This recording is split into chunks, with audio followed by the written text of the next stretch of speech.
but they did a survey of what people get most out of a round of golf. And a lot of us would say, oh, you know, I really enjoy a day if I shoot a good score, or my buddies and things like that.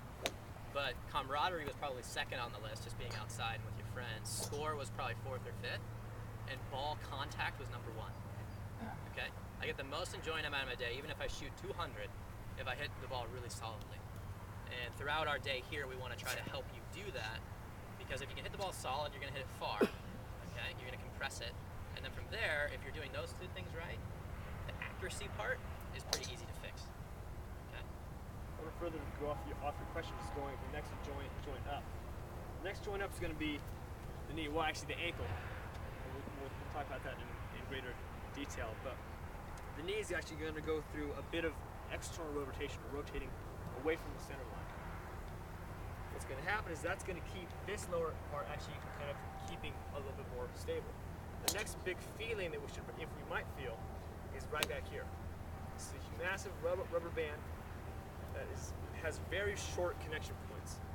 So you think of a big old tendon on the muscle. I don't want to get, if I'm ever getting too out of whack with the anatomy, when I say, hey, back it up a little bit.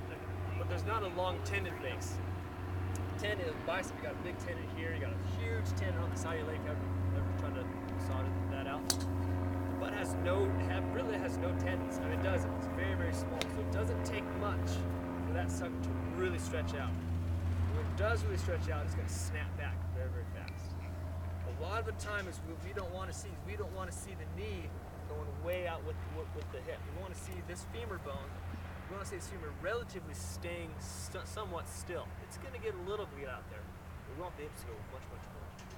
We want to create as much relative internal rotation at this hip.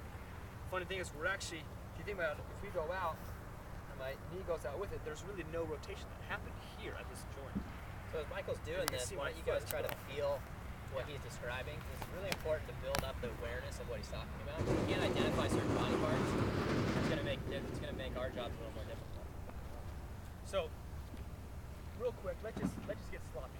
Let's have some fun here. I want you to just take this knee in without hurting yourself. Just take us throw it as far to that. So then you're standing pretty straight. Go as far over there.